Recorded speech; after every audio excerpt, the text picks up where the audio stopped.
High বন্ধুরা, আসসালামু আলাইকুম। সবাই কেমন আছেন? আশা করি সবাই অনেক ভালো আছেন। আলহামদুলিল্লাহ আমিও ভালো আছি। আজকে হচ্ছে সিটে রুটি বানাচ্ছি। এটা কম বেশি সবাই চেনেন। কোন কোন অঞ্চলে কোন কোন ভাষায় এটার নাম আছে সেটা অবশ্যই জানাবেন কমেন্ট করে। আমাদের এখানে সিটে রুটি বলে এটাকে। আমার শাশুড়ি আসছে, সেই উপলক্ষে বানানো আর কি। তেল ব্রাশ করে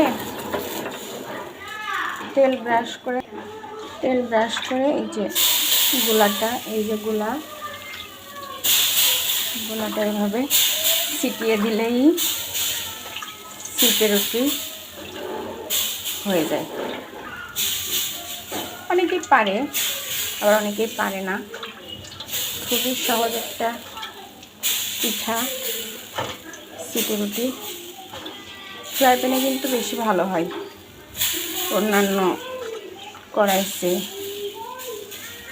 তো সবাই কমেন্ট করে জানাবেন কেমন হচ্ছে। সবাই ভালো থাকবেন, সুস্থ থাকবেন। আর চিড়ে রুটি কিন্তু আমরা খাবো কি দিয়ে সেটাও দেখিয়ে দিই। এই যে মুরগির মাংস রান্না করা হয়েছে, এটা দিয়েই আমরা চিড়ে রুটি খাওয়া হবে।